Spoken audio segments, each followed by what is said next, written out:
Ustaz, Alhamdulillah seperti yang dijanjikan, topik pagi ni agak special lah ya Ustaz. Sebab selama ini kan ada rasa sejak kita berkuliah dengan Ustaz 2021, rasanya topik bab Ramadan ni Ustaz belum sampaikan kepada kami lah kan. Jadinya untuk orang kata sesuatu yang different lah daripada Ustaz kan. Ustaz Zuhairi dah ada, Ustaz Syamil dah ada. Uh, Ustaz dah, a few of Ustaz dah yang remindkan kita bab Ramadan ni. So kali ni kita nak dengar daripada Ustaz pula keberkesanan tu kepada diri anak-anak murid Ustaz di dalam Ahsanul Amalan ni InsyaAllah Ustaz. Dipersilakan Ustaz. A'udzubillahi minasyaitonirrajim. Bismillahirrahmanirrahim. Alhamdulillahilladzi hadana li hadza wa ma kunna linahtadiya laula an hadanallah. Nashhadu an la ilaha illallah wahdahu la syarikalah wa nashhadu anna sayyidana wa maulana Muhammadan abduhu wa rasuluh.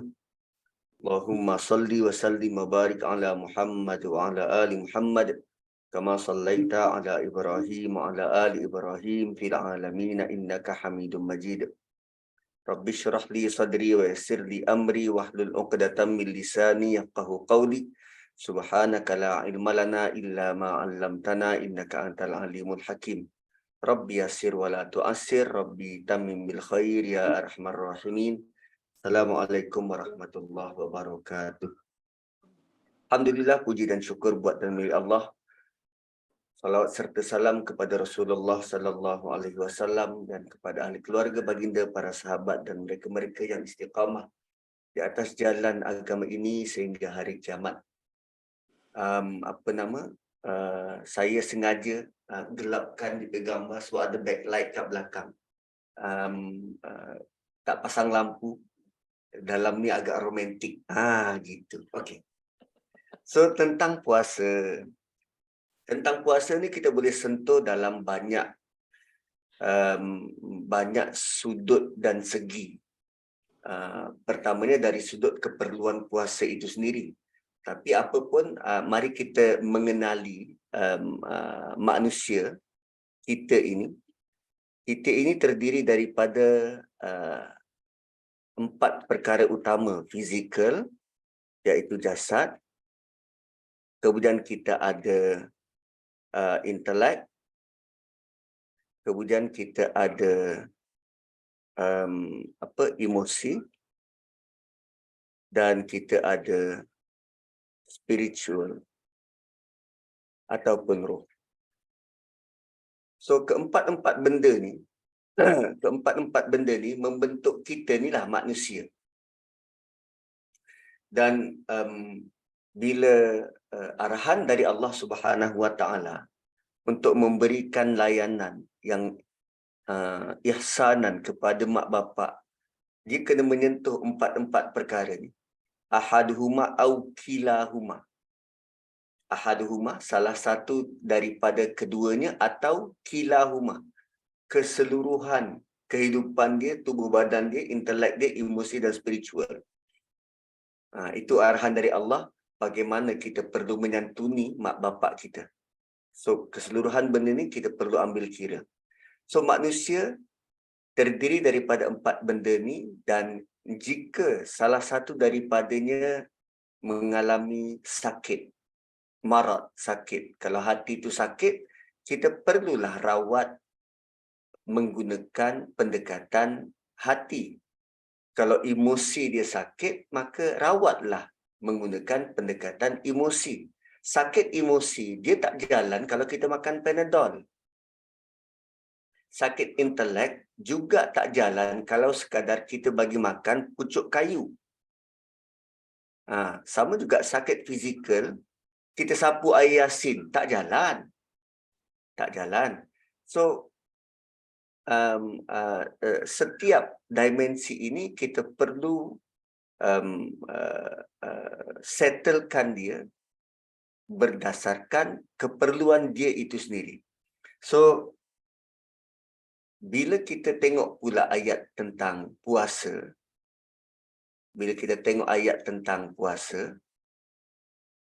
Allah guna dua perkataan yang sebelum itu masyarakat Arab tak pernah guna melainkan tidak pernah guna untuk manusia. Tak pernah digunakan kepada manusia. Terutamanya perkataan siam, soma ni, tak pernah digunakan buat manusia. Ada dua perkataan yang tak pernah digunakan kepada manusia. Pertama soma, kedua takwa. Soma dan takwa. Dan bear in mind, ayat ini datang, turun 12 tahun, 15 tahun selepas kenabian. Maksudnya mereka sudah lama Islam dan sekarang Allah memperkenalkan siam, soma dan kaitannya dengan takwa. Kaitannya dengan takwa. Selama ini turun ayat-ayat tentang akhirat. Kan ayat-ayat Makkiyah. Surah Kahfi dah turun. Surah Isra dah turun.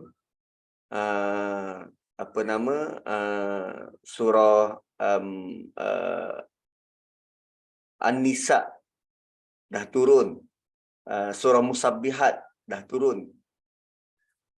Dalam surah-surah tu ada disebut tentang takwa. Tentang takwa. Tapi siam yang dikaitkan dengan manusia tak pernah. Tak pernah. Jadi, bila datang perkataan siam, soma, maka mereka menggambarkan, ini latihannya keras. Sebab soma ni selalunya digunakan untuk kuda. Soma ni selalu digunakan untuk kuda. Bagaimana? Kuda tu perlu dilatih supaya dia boleh adapt dengan cuaca padang pasir yang ekstrim. Dan cara latihan kuda tu, pertama, dia perlu dilatih dengan dahaga. Dia tidak dibiarkan berlapar, tapi dahaga. Dahaga tu yang dilatih supaya dia kekal ada stamina sewaktu menentang musuh, sewaktu berlawan. Dia nak seboleh-boleh kuda tu sama staminanya macam unta. Sampai macam tu, kuda ni dilatih. Dan acap kali kuda disebut dalam Quran, binatang yang disebut dalam Quran, untuk menarik perhatian kafir Quraisy terutamanya, yang sangat bangga dengan kekuatan. Dan selalunya mereka membandingkan kekuatan dengan kuda. Tangkas berlari kan, wal adiyati dhabaha fal muriyati qadaha wal mughirati subha, sama juga dengan wan naziati gharqa wan nasyitati nashta. Sehingga Bintu Syafiq menilai ataupun menafsirkan an-nazi'at tu dengan raider ataupun pasukan perompak yang menjarah kampung menggunakan kuda yang tangkas berlari. Oh, gitu. So, kerana begitu dekat kuda dengan masyarakat Arab, maka Allah menggunakan perkataan-perkataan yang dia biasa digunakan kepada kuda supaya mereka nampak apa yang perlu dilakukan. Sama macam kita juga, bahasa Melayu. Apa perkataan yang kita guna untuk haiwan, tapi kita tak guna untuk manusia? Cuma lambat laun kita guna juga untuk manusia. Ada tak? Binatang, Ustaz. Perkataan tu biasanya digunakan kepada binatang, kepada haiwan. Jarang digunakan untuk manusia. Bunting, Ustaz. Bunting. Bunting pelamin. Bunting. Haiwan dulu, perkataan bunting itu untuk haiwan. Tapi lambat laun digunakan kepada manusia. Meragut. Kan biasanya meragut ni pada lembu. Tapi bila digunakan pada manusia, dia memberi indikator perbuatan tu sangat rendah nilai dia. Kan aktiviti meragut, mencuri, dia bukan sekadar mencuri tapi dia ragut, rampas, rentap semacam tu. So, dengan menggunakan perkataan tu, maka kita cepat tangkap maksud sebenar yang nak disampaikan. So, bila Allah guna perkataan siyam, soma, masyarakat pada waktu itu sudah pun menggambarkan, oh, ini idea baru. Selama ni diorang duk guna siyam, soma untuk kuda. Rupanya manusia juga perlu melalui latihan seumpama itu untuk untuk menjadi resistant, Suatu puasa ni puasa ni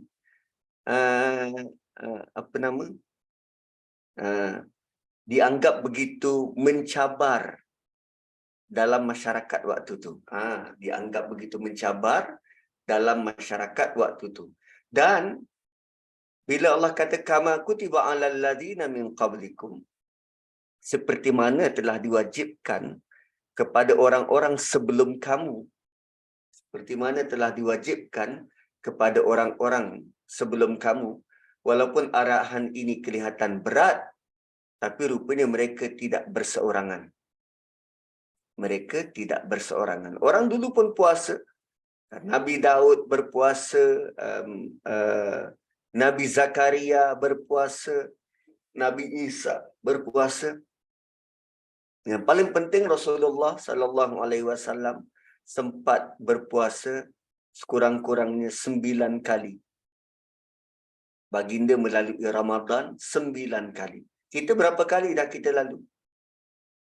Kalau umur 40, akil balik umur 15 tahun, ataupun kita mula berpuasa umur 10 tahun, 40 tolak 10 dah 30 kali Ramadan. 30 kali. So kalau kita dah lalui 30 kali Ramadan, adakah kita ni penunggang ataupun kuda yang terlatih? Kita sudah menjadi kuda yang terlatih, atau sama juga kita macam kuda-kuda yang lain yang belum dilatih atau tak tahu apa yang kita nak latih? Atau nampaknya macam letih tu. Kan? So, puasa adalah tentang latihan. Ni belum masuk Ramadan ni baru puasa. Puasa adalah tentang latihan. So, perbandingan kita adalah bagaimana kuda itu dilatih kekal stamina dan kita dilatih untuk berstamina, mengekalkan stamina. Okey. Sebab bila sebut tentang latihan, apa yang dilatih ialah fizikal, intelek, emosi dan spiritual. Kalau dalam TV Hijrah tu, saya membahagikan kita ni roh yang perlu diberi makan dan jasad yang ada keperluan dan kehendak. Okey. Roh perlu diberi makan, sementara jasad dia ada keperluan dan kehendak. Keperluan dan kehendak. So, kalau roh ni perlu diberi makan, dalam masa yang sama, jasad itu Allah sekat keperluan dia. Kan? Allah sekat keperluan dia. Maka itu adalah momen yang tepat supaya roh kita boleh dapat akses ataupun boleh diperkuat. Apa keperluan jasad? Makan, minum, dan seks. Dan keperluan adalah benda yang perlu kot. Kalau tak ada benda ni, kita boleh mati. Sementara kehendak adalah tambahan. Kehendak adalah tambahan kepada keperluan di atas. makan nasi cukuplah. Tapi dia nak juga makan McNate.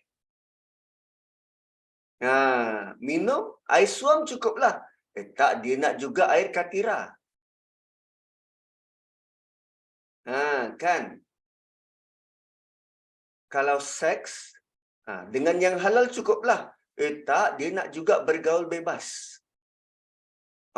Tu kehendak tu. Tambahan, benda tambahan. So, arahan dari Allah ialah menyekat keperluan bukan untuk selama-lamanya, tapi dalam tempoh tertentu. Dalam tempoh tertentu. So, sementara jasad itu, bila dia tak dapat keperluan, dia akan melemah. Maka Allah beri peluang kepada roh untuk mendominasi keputusan-keputusan hidup. Tapi kalau roh tidak diberi akses kepada makanan dia, jawapannya sama-sama lemah. Sepatutnya bila jasad dilemahkan, tak dapat makan dan minum kan lemah. Jasad dilemahkan, roh ini semakin kuat. Patutnya macam tu. Sebab selama ni kita melalui hidup ni dengan pertembungan roh dan jasad. Keperluan roh dan keperluan jasad. Dan dalam kebanyakan masa, kita memenuhkan keperluan jasad tanpa mengambil kira keperluan roh. Sebut saja kehidupan kita setiap hari sebelum Ramadan, apa nasihat-nasihat tentang keperluan jasad? Dari sudut fizikal, jaga kesihatan, kena minum 12 gelas satu hari, kena bersenam, kena buat itu, kena buat ini. Banyak keperluan jasad ni, nasihat-nasihat. Kan kena berjalan, jangan banyak duduk, jangan hisap rokok. Banyak keperluan-keperluan jasad untuk kesihatan. So, bila itu yang dilayan, maka semakin menjadi-jadilah kehendak ni. Kan, bila kita layan keperluan, kita layan keperluan, apa yang diperlu tu kita layan dengan baik, maka lama-kelamaan, nafs yang juga jasad tu, semakin nak lagi. Maka akhirnya jadilah dia kuda liar. Kuda liar. Okey. So, untuk roh pula, apa makanan dia? Apa makanan dia? Quran. Ya, kita boleh sebut Quran, cuma macam mana nak sampai ke conclusion itu? Kan? Kita boleh sebut Quran, tapi bagaimana nak sampai ke situ? Kena faham, Ustaz. Apa petunjuk yang Allah bagi dalam tu? Sebab tu Allah datangkan surah Nur ayat 35. Allah cerita tentang apa yang ada dalam tubuh badan kita melalui perbandingan contoh sebiji lampu. Ini kita akan lalui ayat ini, tapi saya nak pergi sekali lalu. Ayat 35 surah An-Nur, Allahu nurus samawati wal ard. Allah cahaya langit dan bumi. Allah menerangi langit dan bumi. So, Allah mulakan dengan dia sumber cahaya. Dia sumber cahaya. Allah tak sebut matahari, sumber cahaya. Allah sebut dia sumber cahaya. Mathalu nurihi, perbandingan cahaya Allah, kamishkat, seperti mishkat. Mishkat tu apa? Kubah.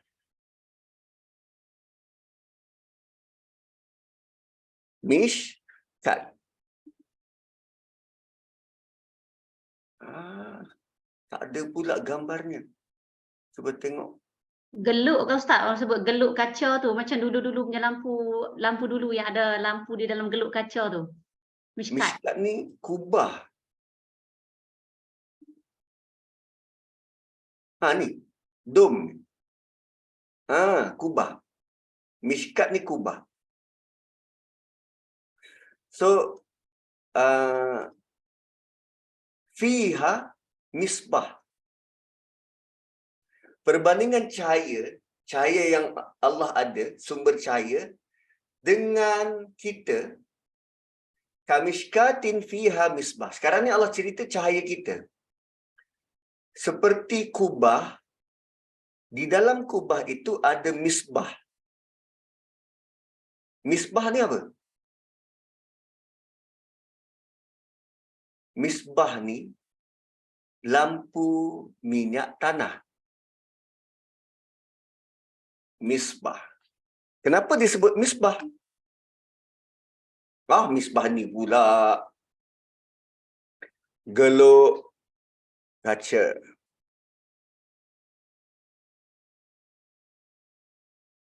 Payah juga lampu minyak tanah. Okay. Kan lampu ni terang tak?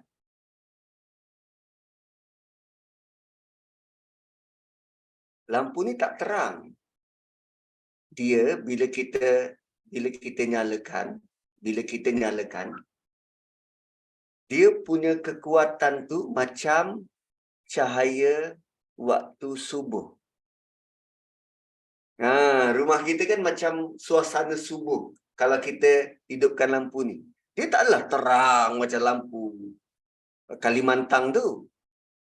Sebab tu disebut misbah. Misbah apa?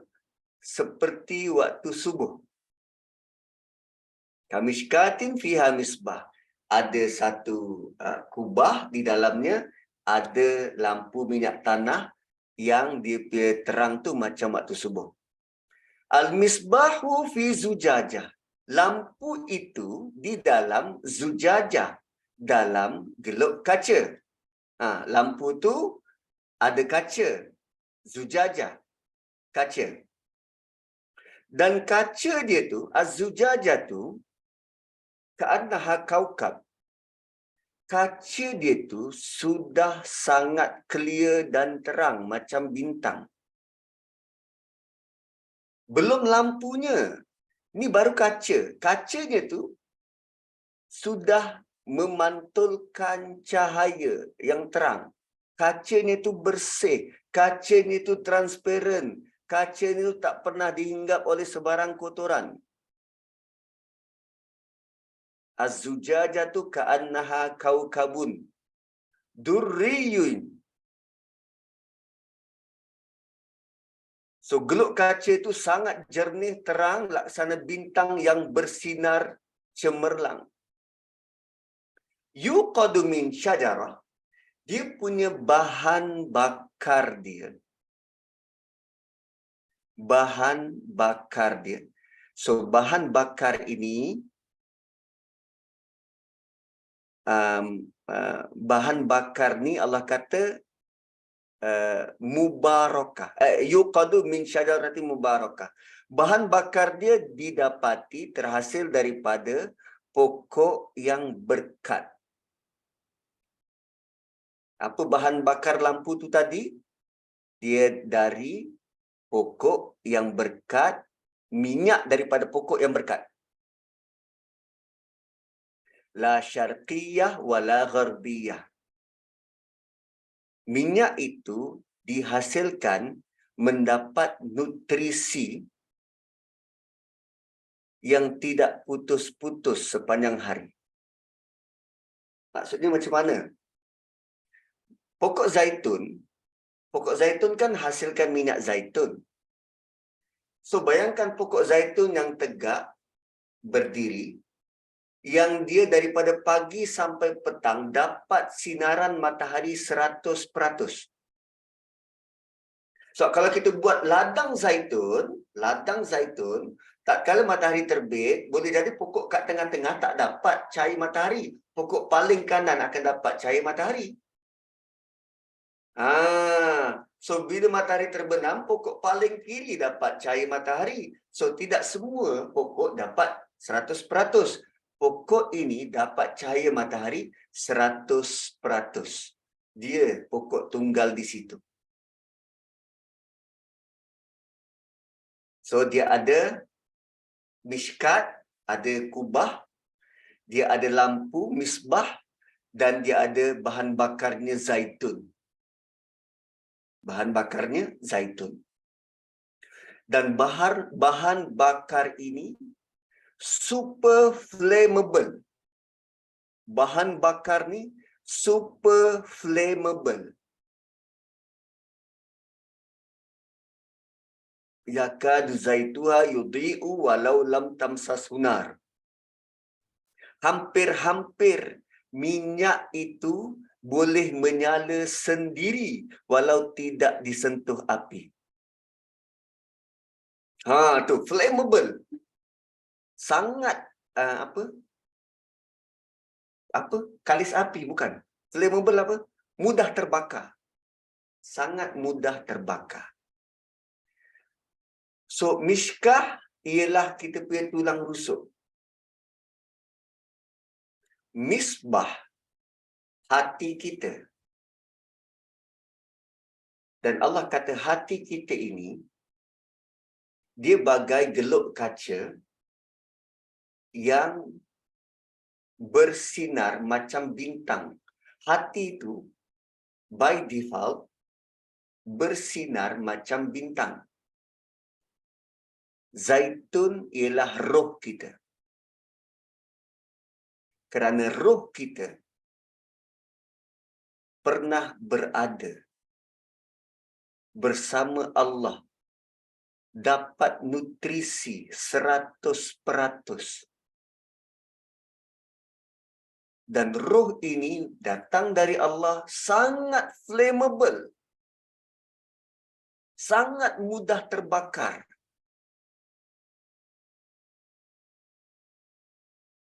So basically, hati kita yang bercahaya ni, bila bahan bakarnya roh yang sangat mudah terbakar ini, itu menunjukkan kita punya potensi. Kak Syida, Kak Liza, saya, Kakak Norazah tadi, Syahira, semua ada potensi yang sama. Sebab roh kita dari jenis yang sama, dapat cahaya dari Allah. La syarqiyah wa la gharbiyah. 100%. Kemudian, untuk membakar lampu yang ada tadi, nurun ala nur, kita perlu spark daripada luar. Kita perlu spark dari atas. Apa dia? Quran. Nur ala nur maksudnya Quran yang memberikan kesan cahaya kepada cahaya dalam diri. Yahdillahu li nurihi man yasha. Allah kata Allah guide Quran dia tu, kalam dia tu kepada siapa yang dia nak. Wa yadribullahu al-amsala linnas. Dan ini adalah contoh yang sepatutnya menusuk jiwa kepada manusia. Wallahu bikulli syai'in alim. Allah tahu tiap sesuatu.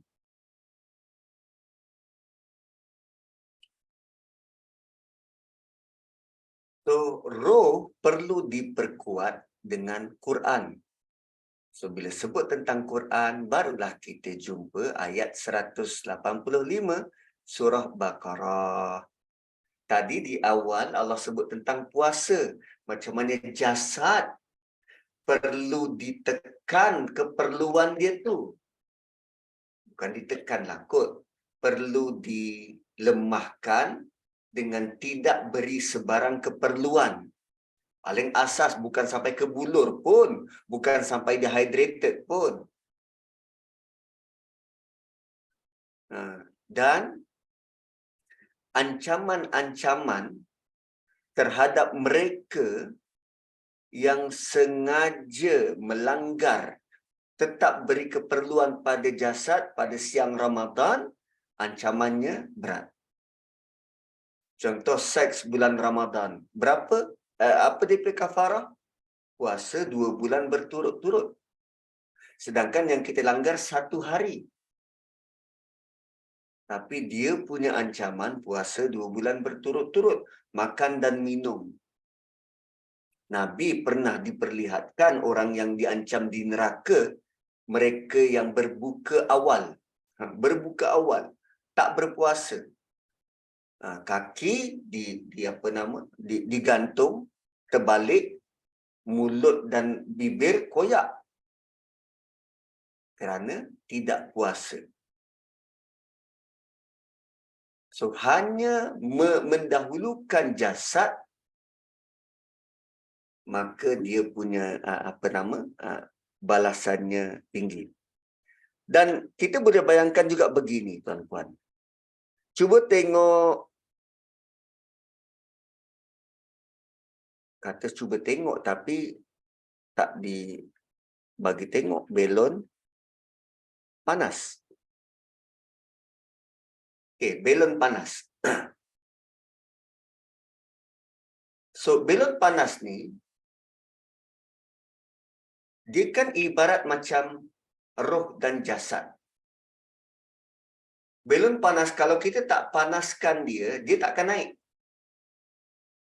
So, kalau kita bila dia dah naik, dan kita kurangkan api tu, lama-kelamaan dia akan turun. So, sama macam tubuh badan kita, jasad kita. Jasad kita ni berasal daripada mana? Tanah, dari bumi. So, tarikan keperluan jasad itu ibarat macam tarikan graviti yang menarik belon panas ni, tetap nak suruh dia turun ke bawah. Tapi tak, kalau kita nyalakan cahaya, dia semakin nak ke atas. Roh kita ni nak berhubung secara langsung dengan Allah Subhanahu Wa Taala.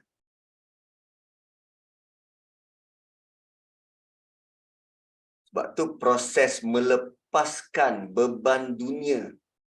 Jangan fikir pasal bazar, jangan fikir tentang makan-makan, jangan fikir tentang keperluan-keperluan itu, patut membantu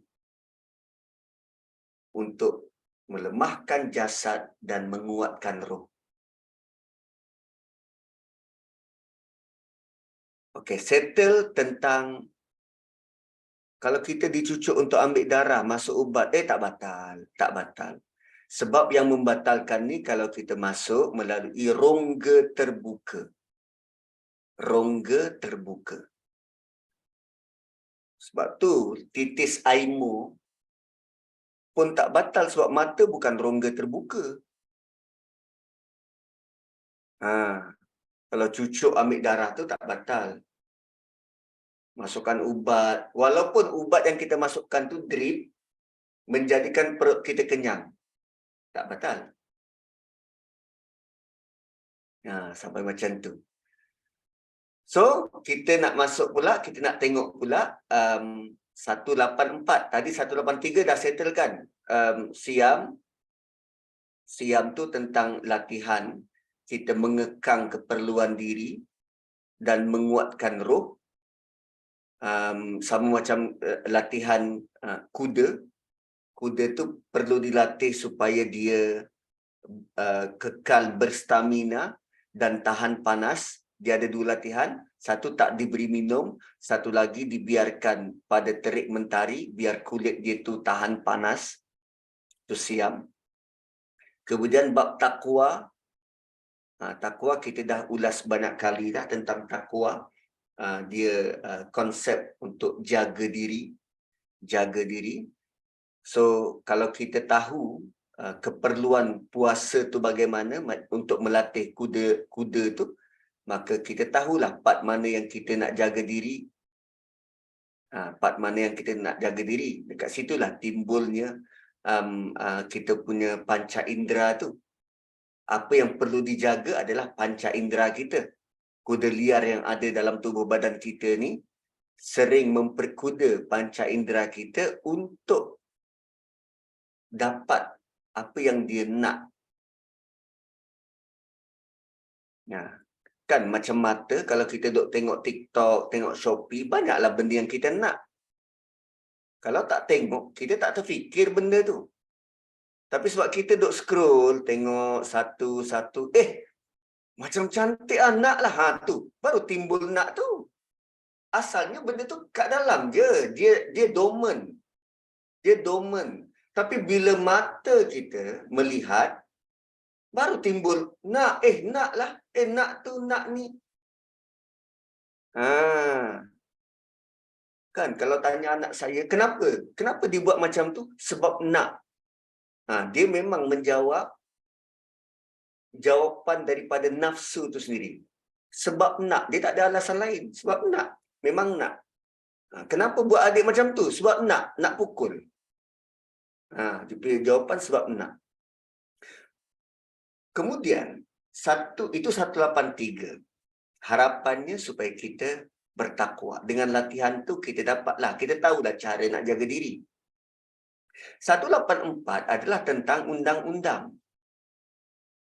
Tentang undang-undang. Allah mulakan dengan ayyam ma'dudat. Beberapa hari. Bukan puasa 30 hari ke? Kenapa Allah kata beberapa hari? Yang 30 hari itu Ramadan. Tapi bab latihan ni, ulama tafsir dia ada beberapa pendapat. Ada dua lah kurang-kurangnya. Pendapat pertama kata ayyam ma'dudat ni dituju kepada puasa Isnin Khamis, puasa putih, puasa Nabi Daud. Sebab tu beberapa hari. Puasa orang terdahulu. Kama kutiba alal ladzina min qablikum. Puasa orang terdahulu beberapa hari. Asalnya begitu. Kemudian bila nanti masuk ayat 185, diperkenalkan Ramadan, itu baru 30 hari. Sebab tu dalam 184 ini, kita jumpa option fidyah. Sementara 185 tak ada option fidyah. Itu ulama tafsir pertama. Yang kedua dia kata, ini puasa Ramadan.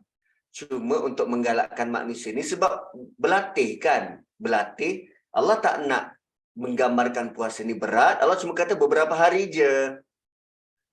Supaya kita rasa, tak berat pun beberapa hari. Ialah kalau dibandingkan 30 hari, 30 hari nak dibandingkan dengan 360 hari, mana lebih banyak? 360 hari. So 30 hari ni beberapa hari je. So basically dia kurang daripada 10%. 365, 30. Berapa peratus? Kurang 10%. Satu ayyam ma'dudat. So untuk berpuasa, kita perlu tahu dia punya peraturan. Undang-undang. Sebab jika tidak, kita tak nampaklah, tak dapatlah, tak tercapai lamat takwa tu. Kita hanya dapat apa? Lapar dan dahaga. Lapar dan dahaga. So, apa keperluan manusia yang dia tak tahu dia berlatih? Dia main ikut aja. Sama macam kuda yang dilatih, tapi dia tak tahu yang dilatih. Dia ikut dia macam kuda-kuda yang lain. Adakah nanti di akhir latihan tu, kuda tu akan berguna?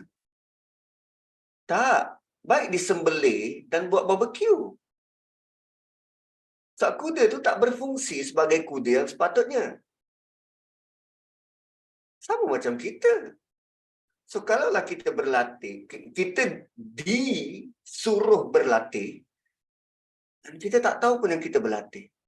Lalu tak capai target yang nak dicapai tu. So basically, sepanjang latihan kita tu, kita hanya dapat lapar dan dahaga. Itu problemnya bila kita tak tahu peraturan.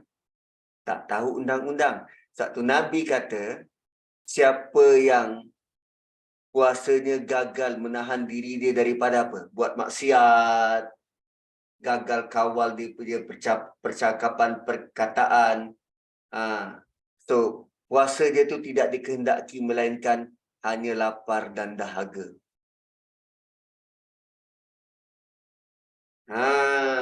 Begitu. So, tubuh badan kita ditahan, jasad kita ditahan daripada sebarang keperluan supaya kita nampak apa lagi benda yang kita boleh latih dan kawal. Supaya roh kita in control. Roh kita menjadi penunggang kuda yang hebat untuk mengekang kuda-kuda liar.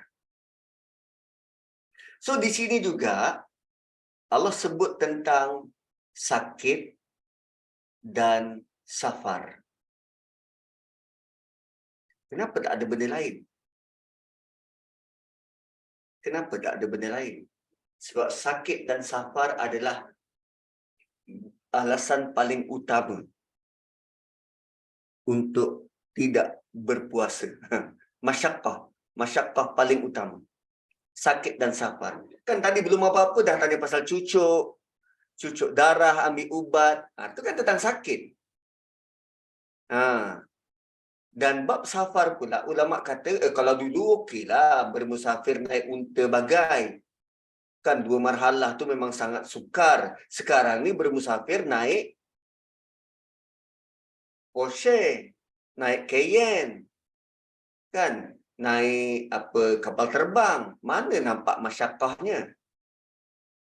Tak, asal nama musafir itu adalah hadiah dari Allah. Sebab tu dekat hujung Allah kata wa antasumu khairul lakum. Option. Ada option tu. Kalau sakit dan dia mampu, silakan. Dan pemahaman kita terhadap undang-undang ni juga perlu supaya kita tidak salahkan Tuhan di kemudian hari. Kan seperti yang kita tahu, wanita tak boleh berpuasa kalau datang bulan dia. Maka ada orang yang eager, dia ambil juga ubat supaya dia punya kitaran tu berubah, berbeza. Agama tidak memberatkan kita sampai ke tahap macam tu. Sebab, ada sebab kenapa Allah sengaja berikan wanita cuti semacam tu. Pertama, nak tengok kita mampu patuh arahan atau tidak. Arahan waktu cuti jangan buat apa-apa. Kan, apa beza kita dengan Bani Israel yang bila Allah tegah, jangan buat apa-apa hari Sabtu, tapi dia buat helah pasang hari Jumaat, angkat hari Ahad. Jeng, jeng, jeng. Kan? Allah bagi cuti lah. Tak, Ustaz, saya nak puasa juga. Ikut engkau lah. Saya ambil ubat, Ustaz. Saya ambil ubat. Nah, dengan tidak berpuasa tu, kita sedang patuh perintah Allah. Kita sedang beribadah sebenarnya. Kita sedang taat. Dan ketaatan kita tu sempurna, solid. Ikhlas kita tak puasa. Mana tak dapat benda yang paling ikhlas selain daripada pada waktu tu? Kita memang ikhlas nak puasa, kan? Dan kalau kes Bani Israel tu, hari asalnya dia diberi hari Jumaat, hari untuk beribadah. Tapi tak, diorang nak pilih hari Sabtu. Bila Allah bagi hari Sabtu, dengan syarat tambahan tak boleh bekerja, dibuat helah pula nak juga bekerja hari Sabtu. Gitu. So wanita bila diberi hadiah semacam itu, gunakan sebaik mungkin. Cuma kita masih boleh dapat kesan lemahnya tubuh badan dan nak mengkuatkan ruh. Allah larang suatu haid tak boleh baca Quran. Allah tak pernah tegah tak boleh baca tafsir Quran, terjemahan Quran. So sebab tu tahu undang-undang, maka kita akan tahu nak buat apa. So selepas panduan bagi latihan, kena mahir undang-undang. Keperluan tahu undang-undang juga, contohnya macam ni tuan-puan. Sewaktu perjanjian Hudaibiyah, salah satu daripada syarat dia ialah kalau orang Mekah lari ke Madinah dan dituntut oleh orang Mekah, maka orang Madinah kena serahkan balik. Itu perjanjian tu sebut. So, bila masing-masing dah balik, ada satu orang Mekah melarikan diri ke Madinah, peluk Islam, dan orang Mekah tuntut. Nabi tak bagi. Kenapa Nabi tak bagi? Nabi tak takut ke langgar perjanjian? Kan bila dituntut, orang dari Mekah datang tuntut, kami nak tuntut balik dia ni. Nabi kata tak, saya tak bagi. Hai, engkau nak bubarkan perjanjian, nak berperang? Nabi kata tak. Dalam perjanjian sebut, mana-mana lelaki yang datang ni perempuan. Tengok. Tahu undang-undang, kita boleh kuasai. Tak tahu lah letak undang-undang ni. Kena tahu, kena faham undang-undang tentang puasa. Barulah dia benar-benar beri kesan dan impak. Okey. Next. 185. 185 ni panjang. Saya khawatir kita tak dapat nak habis dalam 10.30. Saya ada meeting. So, dia ada 185, 186 dan 187. Ada lagi 3 ayat. 185 adalah jis kepada ayat-ayat tentang puasa. Inilah induk dia. Allah perkenalkan bulan ini sebagai bulan Ramadan, dan bulan Ramadan itu diturunkan Quran sekaligus. Unzila fihil Quran. Ayat ini turun pada tahun ke-15 selepas hijrah. Tahun ke-15 selepas kenabian. 13 tahun kat Mekah, 2 tahun di Madinah. Tahun kedua hijrah. 15 tahun kan dorang Islam. Quran sudah turun 15 tahun. Tapi ayat ini represent seolah-olah Quran baru turun.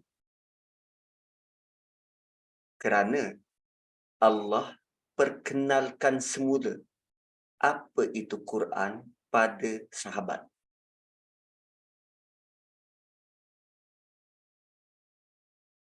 Allah perkenalkan semula apa itu Quran pada sahabat. Perkataan Ramadan tu ayat tunggal, perkataan tunggal dalam Quran. Kita tak jumpa tempat lain. So, 3 perkara tentang Quran, hudal linnas wa bayyinatin minal huda wal furqan. Dia diberi guide pada manusia. Bayyinatin minal huda, penjelasan daripada huda tu. Wal furqan, dan pembeza. So, huda ni benda yang sangat general, pengetahuan umum, panduan umum kepada manusia. Kemudian daripada panduan umum tu perlu diperinci. Wa bayyinatin minal huda, perlu diperinci.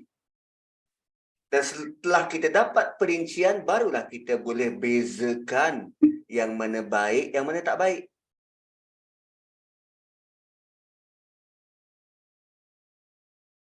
Semalam ada orang tanya saya pasal ayat poligami. Lalu saya jawab, ayat poligami ayat ketiga surah An-Nisa. Ayat ketiga surah An-Nisa, cara dia ditulis, cara Allah susun tu, Allah mulakan dengan khiftum, takut, dengan ditutup dengan takut. Wa in khiftum fa in khiftum. Takut di awal, takut di akhir. Takut di awal, takut apa? Allah tuqsitu, tidak dilihat adil. Takut di akhir, Allah ta'dilu, takut tidak adil. Poligami tu. Nak kahwin 2, kahwin 3, kahwin 4, mulakan dulu dengan pertimbangan takut tidak adil. Sebelum buat, mulakan dulu dengan pertimbangan takut tidak adil. Selepas buat, timbangkan dulu takut tidak adil. Takut tak adil yang awal, tuqsitu. Tuqsitu ni dilihat adil. DP terjemahan dalam bahasa Inggeris adalah that you will not deal justly.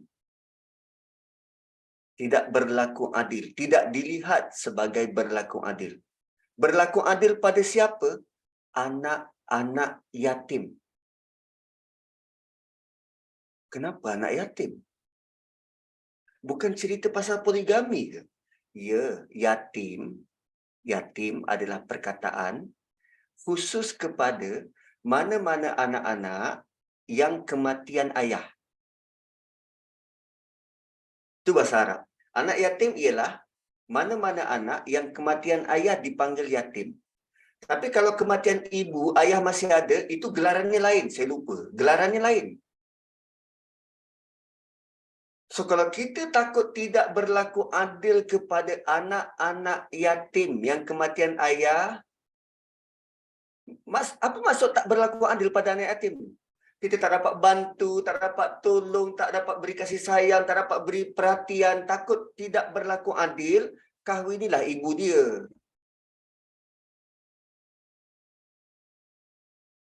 Target poligami ialah membantu ibu-ibu tunggal yang sukar nak nak jaga anak-anak. Huyo, dahsyat. Selalunya ayat-ayat poligami dia start dengan fankihun sini. Start dari sini.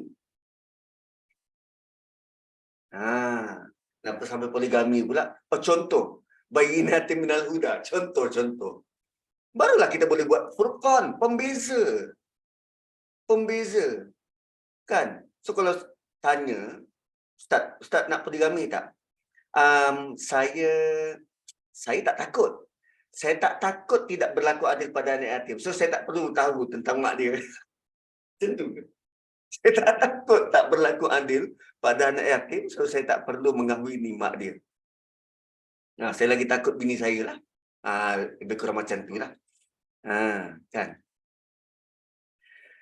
So, bayyinatin minal huda. Hudal linnas, Quran ni jadi petunjuk kepada manusia sebab waktu ni lah kita boleh sampaikan Quran tanpa kacau ganggu daripada syaitan. Oh, plus syaitan diikat awal supaya dia tak ganggu kuda-kuda ni untuk menjadi semakin liar. So, bila tubuh badan jasad kita letih, dia tak bermaya lah untuk ikut ajakan syaitan tu. Satu puasa antara jalan untuk mengekang kehendak lelaki-lelaki, wanita-wanita yang belum berkahwin. Kan hadis Nabi tu. Falyatazawwaj fa innahu lahu wija'un fa illam yastati' fasiyam. Kalau kamu tak mampu untuk kawal diri, berpuasalah. Sebab puasa itulah untuk kawal diri. So, bayyinatin minal huda wal furqan, faman syahida minkumus syahra falyasum. Siapa yang menyaksikan asyahra, bulan itu, falyasum. Dan kita pun tengoklah ayat ni. Oh, siapa yang menyaksikan bulan, maka dia berpuasa. Ataupun siapa yang menyaksikan anak bulan. Tu kan. Terus dia tulis, sesiapa antara kamu yang menyaksikan anak bulan Ramadan. syahra adalah bulan. Ahillah anak bulan. Dua perkataan berbeza. Faman syahida minkum syahra falyasum, bukan menyaksikan anak bulan. So, apa maksud ayat ni? Tapi lazimnya kita ambil dalil nak puasa kena saksikan anak bulan, dia ambil ayat ni lah. Tapi kalau literally, syahra bukan anak bulan. Syahra ialah bulan. Maksudnya, janganlah habiskan masa tidur. Untuk jadi saksi, kita kena berjaga, sedar. Sedar bulan tu berlalu, nampak Ramadan tu datang, tahu, sedar, aku dalam bulan Ramadan. Puasa lah. Kau sedar kau dalam bulan Ramadan, puasa. Jangan tidur. Jangan sibuk pasal raya. Jangan sibuk pasal raya. Kan? Faman syahida minkum syahra falyasum.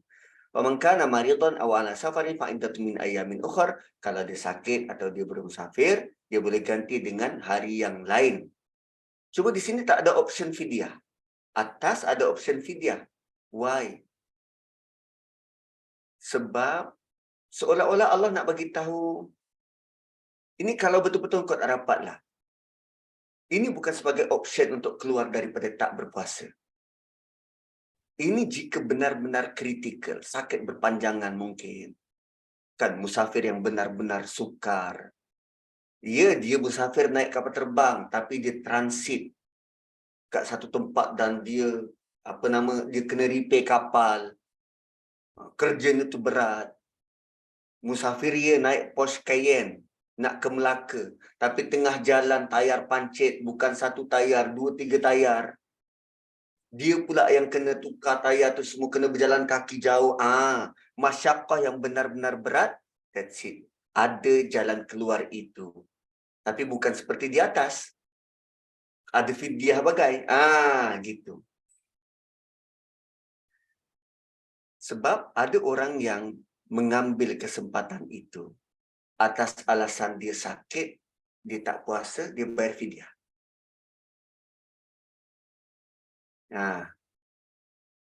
So, yuridullahu bikumul yusra wala yuridu bikumul usr. Di sini, di terjemahan, Allah nak kamu beroleh kemudahan dan dia tidak menghendaki kamu menanggung kesukaran. Kalau beroleh selalunya digunakan huruf lam. Yuridullahu la kumul yusra wala yuridu la kumul usra. Yang kita dapat ni lam, guna lam. Pahala kita dapat kan, linnas untuk manusia, semua tu untuk kemudahan untuk engkau, tak nak susah bagi engkau, itu guna lam. Tapi Allah guna ba. Ba ni bersama. Macam kita baca Bismillahirrahmanirrahim, ba ni bersama. Allah nak bersama-sama kita ni mudah untuk orang lain. Allah nak dengan kita puasa, dengan kita latih diri kita berpuasa, bersama-sama kita ada kemudahan untuk orang lain. Kita bawa idea memudahkan. Dan Allah tak nak bersama-sama kita ni sukar. Sama ada kita susah atau kita menyukarkan urusan orang lain. So dia ada dua dimensi terjemahan. Pertama, Allah menghendaki kamu beroleh kemudahan. Allah tak nak kamu susah. Yang kedua, Allah nak dengan kamu berpuasa, kamu mudahkan pula urusan orang lain dan jangan susahkan orang lain. Selalunya kan kalau kita ada urusan, waktu puasa ni lah kita cepat naik angin. Seolah-olah macam semua orang perlu tahu yang kita tengah penat dan berpuasa. Gitu. Yuridullahu bikumul yusra wala yuridu bikumul usra. Walitukmilul iddah. Sempurnakanlah bilangan. Sempurnakanlah bilangan. Ini tentang berapa lama nak puasa tu. Dan pasangannya adalah faman syahida minkumus syahra falyasum. Bila kau menyaksikan sepanjang bulan Ramadan tu kau berpuasa, sampai bila nak puasa tu? Sempurnakanlah bilangannya. Sempurnakanlah bilangannya. So, tengok ayat faman syahida. Yang kita ada syida alias, tapi ini syahida. Lebih kurang sama lah tu kan. Kalau kita sedang melihat, menyaksikan bulan Ramadan, bukan saja lihat, saksi. Saksinya apa maksud saksi? Saksi bukan sekadar melihat. Dia sedar, dia faham, dia tahu apa yang berlaku. Bukan saja melalui hari itu, dah buka. Tidak. Bukan begitu. Kan dia macam, tak sedarlah. Cepat betul masa berlalu. Well, duduk tidur je. Kan. So, penyaksian tu berlaku berapa lama? Litukmilul iddah, sempurnakan dia punya bilangan. 30 lah, 28 hari lah. Walitukabbirullaha ala ma hadakum, dan besarkanlah Allah. Kenapa perlu membesarkan Allah? Ini waktu dah habis, dah sempurna bilangan, maka bertakbirlah di hujung. Kan kita takbir raya.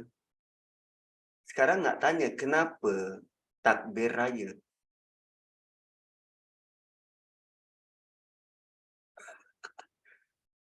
Kenapa kita takbir raya?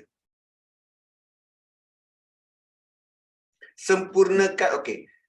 Walitukmilul iddah walitukabbirullaha ala ma hadakum. Sempurnakan bilangan supaya kamu boleh bertakbir. Tu, kamu cukupkan bilangan puasa dan supaya kamu boleh membesarkan Allah.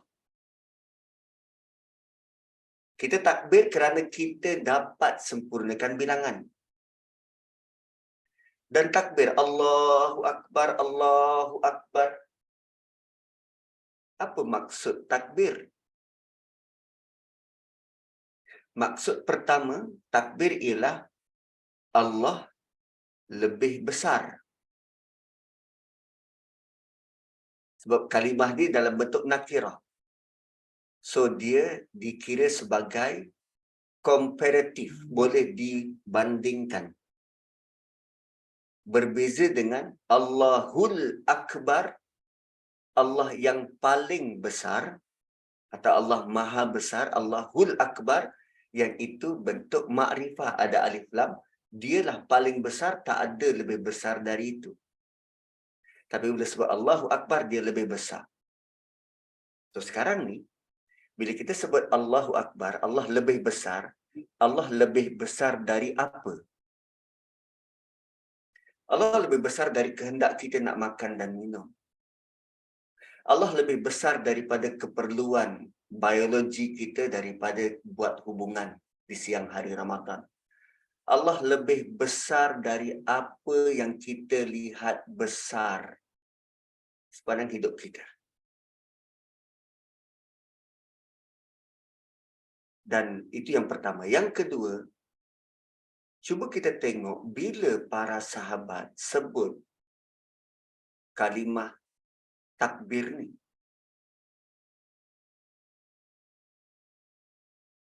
Masa perang Badar, Ustaz. Waktu perang Badar lagi, bila sahabat sebut ungkapan takbir? Lepas kemenangan? Yes, bila mereka menang. Bila mereka menang. So sekarang, pagi raya adalah tanda kita menang.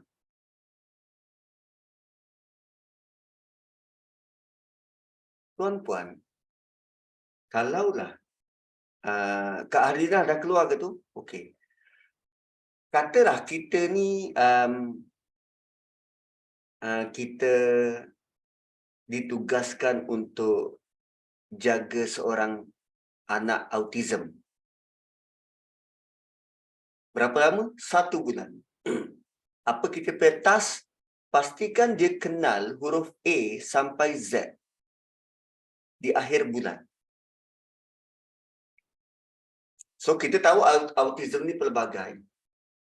Maka kita mula daripada hari pertama, hari kedua nak memahami dia, tahan diri, sabar, kawal diri, ajar dia slow-slow.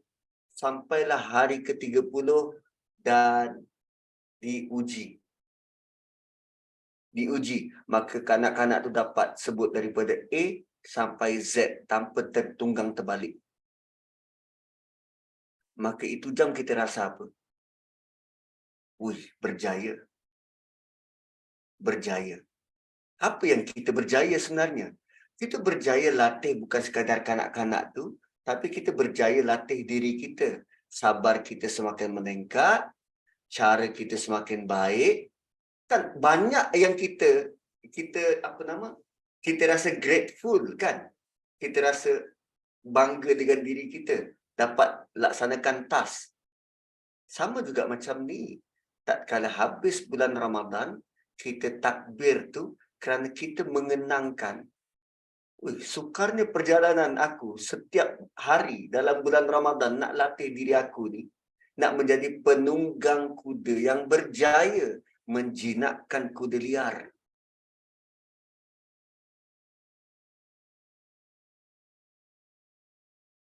Kita berjaya. Kita berjaya.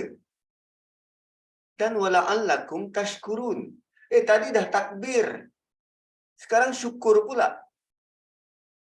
Moga kamu bersyukur. Syukur atas sebab apa?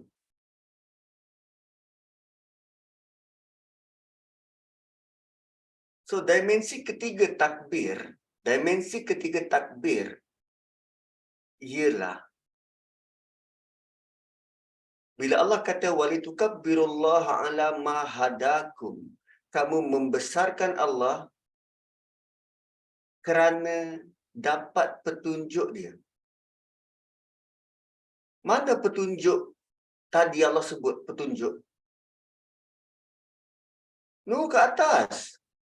Ayat di bawah dia relatable dengan ayat di atas. Ayat di bawah relatable dengan ayat di atas. Sini huda.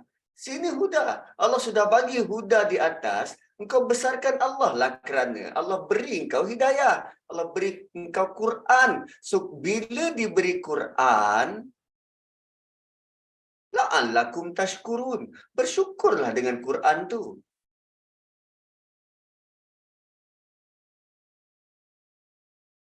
So, kita bukan saja bangga dapat berlatih untuk menguatkan roh. Bukan saja bangga berlatih dapat melemahkan jasad. Tetapi kita bertakbir kerana Allah beri kita Quran. Lantas dengan Quran, kita dapat mempergunanya sesuai mengikut kehendak Allah Subhanahu Wa Taala. Apa maksud syukur? Kita guna sesuatu mengikut kehendak pemberi. Syukur. So Allah dah beri kita Quran. Sekarang kita perlu bertindak ikut apa yang Allah nak. Panjang pula dekat ayat ni. Okey. Wa idza sa'alaka ibadi anni fa inni qarib ujibu da'watad da'i idza da'an. Falyastajibu li wal yu'minu bi la'allahum yarshudun. Allah mulakan dengan ada satu orang. Bila, bukan jika, bila. Apa beza bila dan jika? Beza dia kalau Kak Syida, dia masak-masak petang tu. So, tengah tunggu anak dia balik. Anak dia pergi mana? Anak dia dihantar ke sempadan untuk berperang. Anak dihantar ke sempadan untuk berperang. So, sebagai ibu, Kak Syida akan masak-masak untuk anak. Lalu suami tanya, awak masak untuk siapa? Untuk anak kita lah. Anak kita kan berperang. Bila dia balik nanti dia boleh masak. Dia boleh masak, dia boleh makan. Ibu akan kata ke jika dia balik? Tak. Ibu akan kata bila. Why? Sebab dia penuh harapan anak dia selamat dan balik. Kalau dia guna jika, itu belum tentu 50-50. Kalau dia balik dia makanlah, itu kalau. Kalau dia balik. Kalau tak balik, itu 50-50. Allah guna bila. Wa idza. Maksudnya akan pasti hamba akan kembali pada Tuhan. Sa'ala fi'il madhi. Telah bertanya kepadamu satu orang hamba-Ku anni tentang aku fa inni qarib. Allah jawab direct. Allah kata dia dekat. So kita selalu nampak orang-orang yang waktu datang Ramadan, kita nampak orang tu mula baca Quran, mula mengaji, mula solat. Satu saya kadang tak berapa setuju bila kita sindir orang ni. Sekarang baru nak ingat Tuhan. Ada juga kalam-kalam ulama yang agak keras. Yang diingatkan beware terhadap orang yang menyembah Ramadan berbanding menyembah Tuhan. Tapi ikut ayat ini, orang ni baru pertama kali bertanya pada Nabi tentang Allah. First time tanya Nabi tentang Allah. Selama ni dia lupa. Waktu Ramadan baru diingat kembali. Allah kata dia dekat. So saya tak nak menyelisihi ulama tu, tapi cara ayat Quran ni datang, Allah sedang beri 100% pengharapan. Jangan putus asa dengan Tuhan, dengan Allah. Allah kata, fa inni qarib, aku dekat. Kan? Kak Noraza kalau ada masalah, bila jumpa dengan suami, apa yang diharapkan untuk suami respon?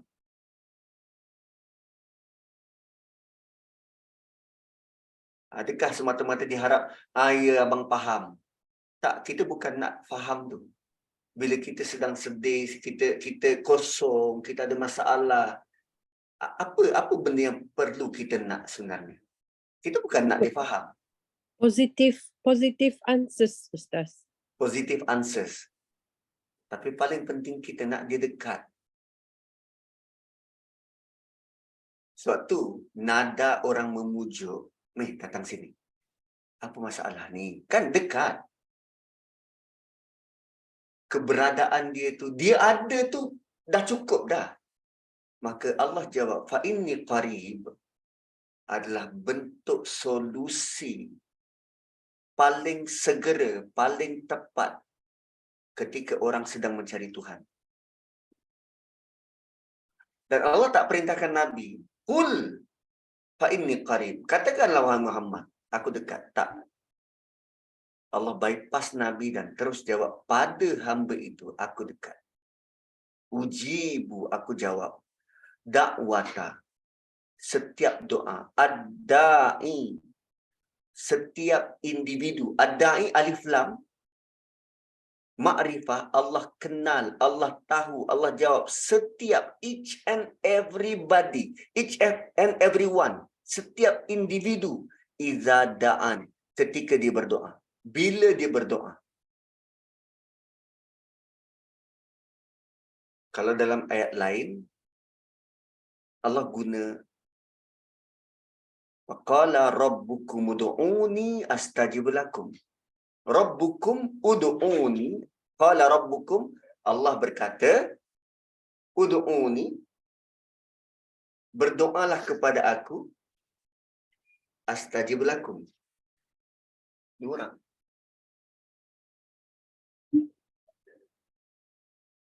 Berdoalah kepada aku jawab. Dalam ayat ni, Allah kata dia jawab dulu. Sebelum orang tu berdoa. Bulan biasa, Allah kata doa dulu. Baru aku jawab. Hanya dalam bulan Ramadan. Maka dakwata, apa-apa doa, adai orang yang berdoa. Allah kenal orang berdoa tu. Allah jawab setiap individu yang berdoa. Falyastajibuli wal yu'minu bi. So, untuk kamu orang beriman, untuk kamu orang berpuasa, falyastajibuli, maka kamu sahutlah seruan aku.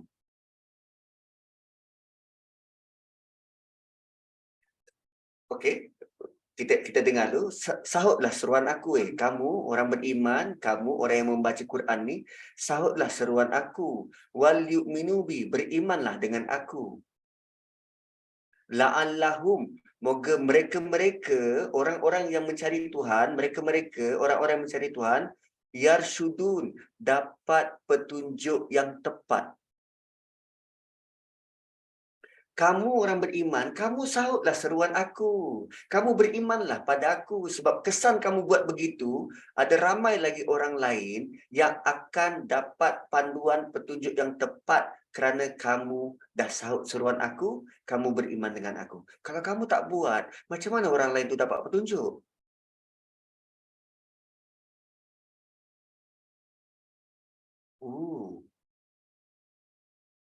So, dia ada dua pihak yang kena buat. So, dalam Ramadan, jangan kita remehkan orang yang nak beribadah bulan Ramadan. Sebab yang tahu niat mereka, Allah. Kita ajak je. Jom sama-sama, jom.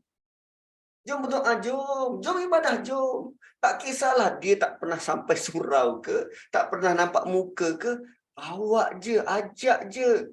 Sebab bila kita buat, penuhi seruan Tuhan, dan kita beriman, barulah orang lain dapat petunjuk. Yarsyudun, la'allahum, bukan la'allakum. Moga kamu, bukan. Mereka. La'allahum yarsyudun. Dan Allah bukan sebut hidayah. Hidayah ni ke atas. Ini baca Quran connected dengan Quran tadi, hidayah. Apa beza huda dan rasyada? Huda, panduan umum, general. Hidayah ni bimbingan umum. Rasyada, kalau huda tu kita ada sealmari tudung. Rasyada kita tahu nak pick tudung yang mana satu nak dipakai. Gitu. Itu beza rasyada dengan huda. Cuba tengok doa Ashabul Kahfi bila masuk dalam gua. Atina min ladunka rahmah wa hayyi' lana min amrina rasyada. Mereka minta panduan yang khusus, spesifik. Dan guru yang kita perlu cari ialah guru yang mursyid. Guru yang boleh tunjuk satu-satu jalan. Bukan bagi panduan umum. Solatlah solat. Tak, dia tunjuk satu-satu jalan. Gitu. Kita perlu guru yang mursyid, yang boleh tunjuk satu-satu jalan. So, secara general dia, kita minta ihdina, tunjukkan kami ihdina. Tapi jalan yang macam mana? Siratal ladzina an'amta alaihim. Siratal ladzina an'amta alaihim tu rasyada. Siratal ladzina an'amta alaihim itulah bentuk rasyada tu. Dah ada contoh terdahulu, orang yang engkau pernah beri nikmat, itu kan lebih narrow down, lebih spesifik. Gitu. Okey, baki 9 minit. 187. Cuma yang dekat atas tadi ni permintaan, 186 ni tentang doa dan permintaan. Doa dan permintaan sebab setiap kita ada roh yang sama. Roh yang dari cahaya. Dan kan tadi kita baca surah Nur tu, roh kita ni sangat flammable. Maka orang-orang yang mencari Tuhan tu, roh dia juga sedang flammable. Dia nak mencari. Dan tolong jangan nafikan hak dia.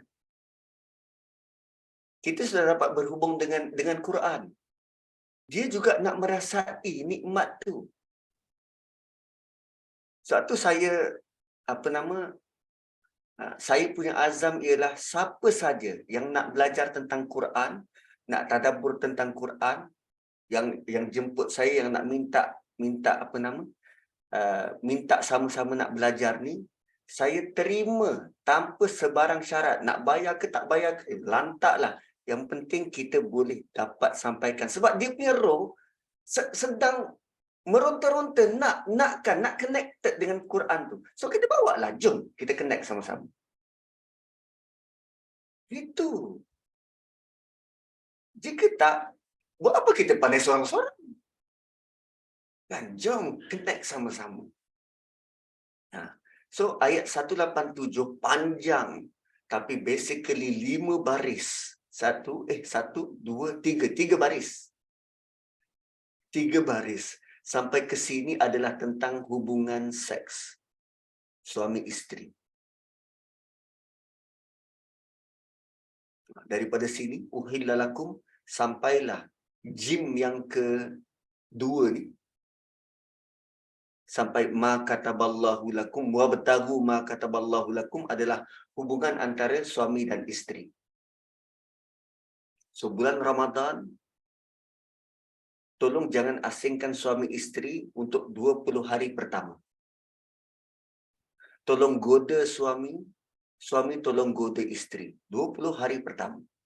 Terutamanya waktu malam. Sebab kita punya tubuh sudah ditahan kehendaknya pada waktu siang. Kuda yang ditahan, kalau tidak diurus dengan betul, dia akan menjadi semakin liar. Kuda yang ditahan, kalau kuda liar yang ditahan, kalau tidak dijinakkan dengan betul, dia akan menjadi semakin liar. Isteri sakit pula, masalah. Garu dinding lah, suruh bang garu dinding je lah bang. Ayang tolong garukan. Bang nak garu kat mana bang? Dinding yang mana? Ujung sana, jom kita menangis tepi katil. Tapi tolonglah, tolong goda. Sebab Allah tidak pernah sebut ayat tentang hubungan suami isteri dalam bentuk eksplisit macam ni. Dan dia kalau sekadar nak menghalalkan hubungan itu pada malam Ramadan, maka memadai ayat tu habis di sini. Uhilla lakum lailatas siyamir rafathu ila nisaikum, cukup. Tetapi Allah sambung, kunna libasul lakum wa antum libasul lahun. Mereka bagai pakaian bagi kamu, kamu pakaian bagi mereka. Pakaian benda yang paling dekat dengan kulit kita. Seolah-olah Allah kata, skin sentuh dengan skin, tak payah berpakaian. Kamu sudah bersatu. Alimallahu annakum kuntum takhtanuna anfusakum. Allah tahu kamu sudah diuji, kamu sudah kamu sudah mengkhianati dirimu. Kamu rasa ini bulan yang suci, yang begitu dan begini. Tak patut buat aktiviti macam ni. Tak. Kamu menipu diri kamu sendiri. Fataba alaikum wa'afa ankum. Belum pun bertaubat, Allah sudah pun ampunkan. Dan Allah sebut perkataan afa, bukan istighfar tau. Afunnya apa? Afun apa afun? Maaf, Kemaafan, Ustaz. maafkan. Kemaafan. Afun macam ni. Kalau kita ada jadual, katalah ini nombor, kemudian perkara, kemudian catatan. Okey? Itu jadual kita. So nombor 1, perkara dia apa? Mengumpat. Kemudian catatannya apa? Dosa.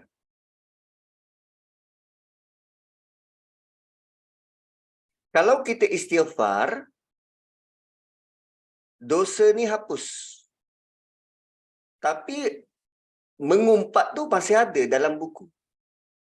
Oh, kau pernah mengumpat dulu. Cuma kau istighfar, dosa dia hapus. Afun, daripada nombor 1, hapus. Clear. Hanya dalam Ramadan.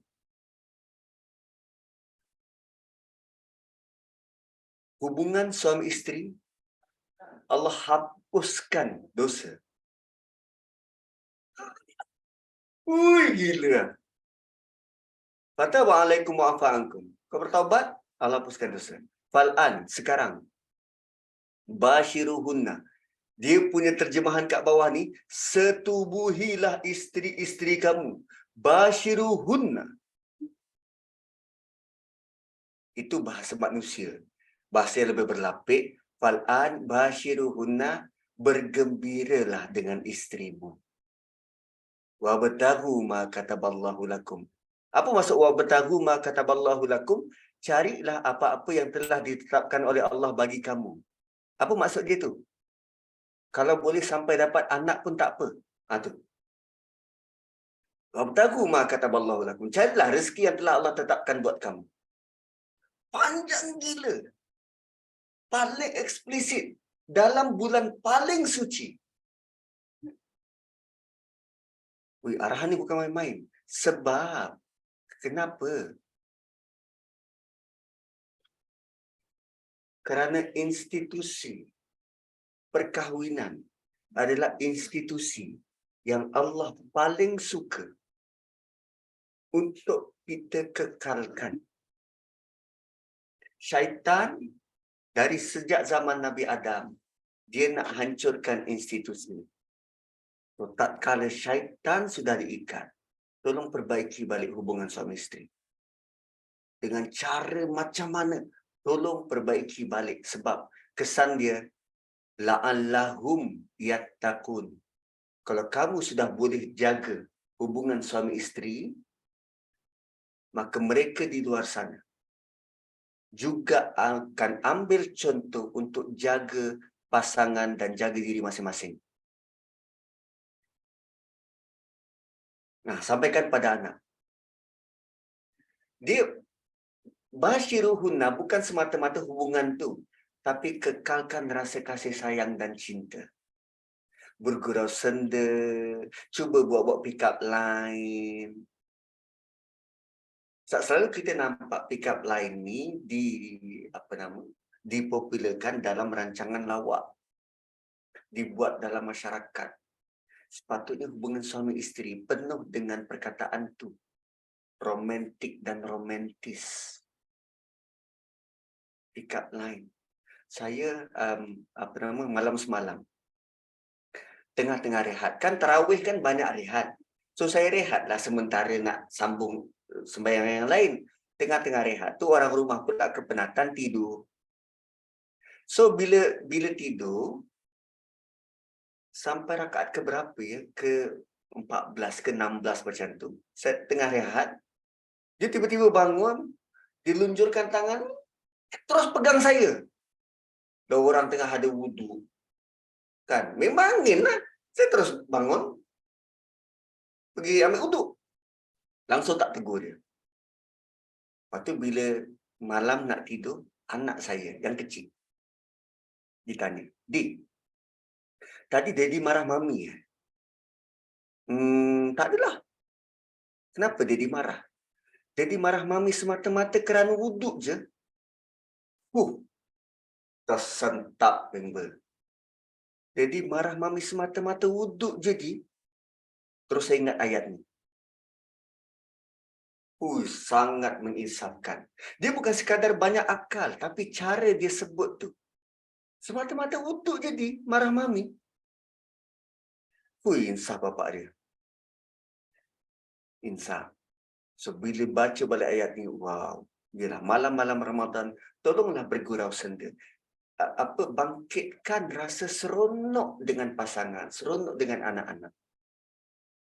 Sebab, ayat selepasnya tu, ayat di bawah, wala tubashiruhunna, jangan berseronok dah dengan mereka, dengan isterimu.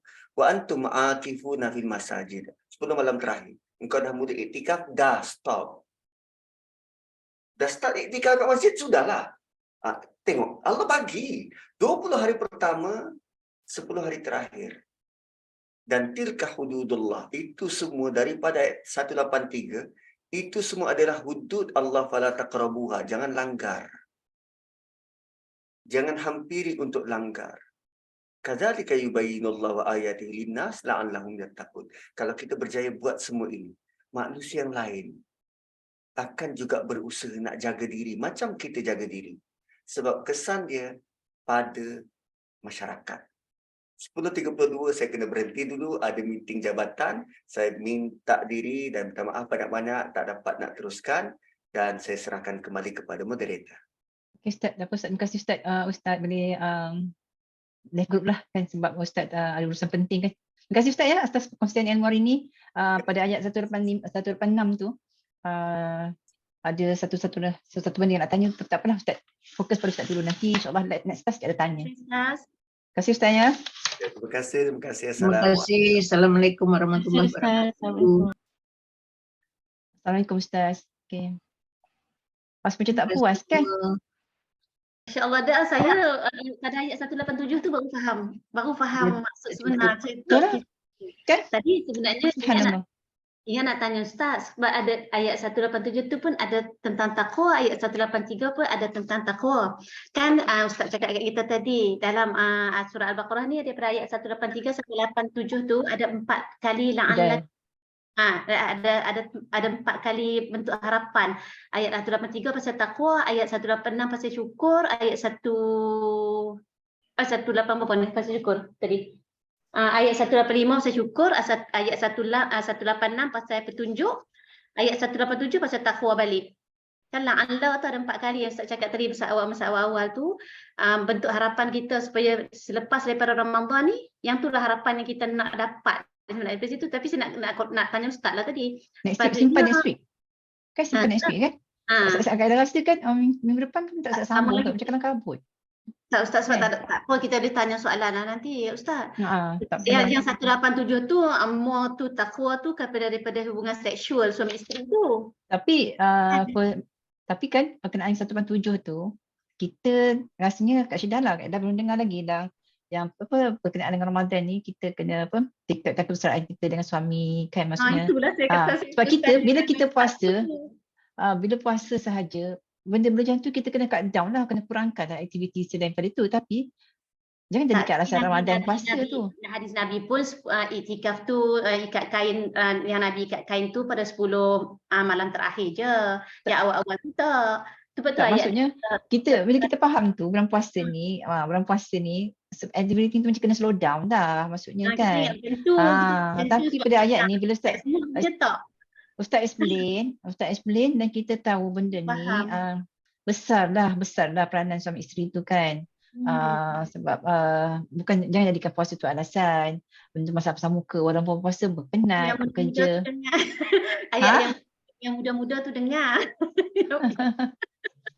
Makcik ni lain sikit. Tak apalah, ilmu untuk orang muda-muda lah. Bukan orang kata kemesraan tu sampai ke tua lah. Terima kasih semua. InsyaAllah kita tak ada kesempatan untuk bertanya soalan ke Ustaz kan. Jadinya kalau InsyaAllah kalau tengok macam mana, kalau ada Ustaz ada poin-poin lagi, kita minta Ustaz sambung nantilah macam mana kan. Kan ayat 185 tadinya. Sebenarnya Ustaz macam kerja-kerja juga nak cepat kan. Selalunya kalau Ustaz kupas ayat tu dia macam makan masa kan. Nampak jugalah dia nak kupas tu benda-benda pindah-pindah ayat.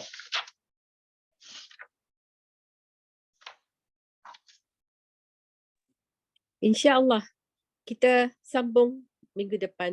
I think yang hari Isnin TV Al-Hijrah pun sebab akak tak belum tengok rakaman lagi pun mungkin tak habis. Ya, itu sambung. Tak selesai. Tapi pada TV Al-Hijrah tu Ustaz mulakan dengan segala yang berkaitan dengan Nabi Allah Ibrahim lah. Kasih Kak Azhar. Pun banyak ilmu baru. Itulah macam satu ayat 185 ni kan tadi kan berkenaan dengan, dan sekali kita kena syukur kita kan, kita kesukaran kita melayan kehendak badan kita, kehendak zikir kita macam nafsu lah kan. So kita kena menyanyi takbir tu lah, maksudnya kita kena bertakbir tu kerana orang kata Kita berjaya menang berjaya ah, melawan. kontrol kan. Lepas tu itulah melihat anak bulan tadi semua tu. Tak apalah, kita tak ada tak ada rezeki nak sama-sama dengan Ustaz kan. InsyaAllah nanti kita cuba macam Akak nanti. suka konsep kuda liar tu. Masya Allah. Kan Kak Azhar kan. Hmm.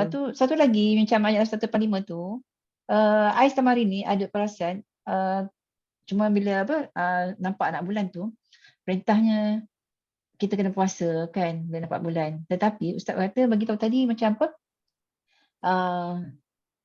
Maknanya bila nampak anak bulan tu kita kena okey, sekarang masa kita untuk deck 5 daripada melayangkan nak badan kita. Kan? Maksudnya kita sama ni kebaikan benda-benda lawa kita buat pada masa bulan sebelumnya. Bila masuk bulan Ramadan, bila masuk je satu Syawal, satu Ramadan, maknanya kita kena berpuasa untuk roh kita kan, untuk menangkan roh, untuk kenyangkan roh kita pula. Kan? Merehatkan jasad kita, tapi mengisi penuhkan roh kita. Okay, Kak Azhar ke mana pergi Liza senyap dah ni? Dia dah keluar rekod agaknya. Dia ada masalah dengan line dia. Tapi Kak Azhar nanti insyaAllah kita tambung pagi dengan sesi Ustaz Khubaib. Esok insyaAllah tajuk Ustaz nak bawa dengan anak anda kepada baginda Rasulullah SAW.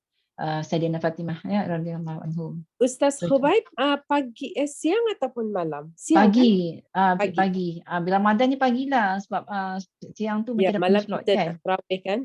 Tarawih kan. So insya-Allah jumpa esok. Terima kasih Kak Azhar, terima kasih semua. InsyaAllah kita jumpa lagi besok insya-Allah. Ila liqa. Waalaikumsalam insya-Allah. Terima Terima kasih ya. Okey. Terima kasih semua. Assalamualaikum warahmatullahi wabarakatuh. Wassalamualaikum warahmatullahi wabarakatuh.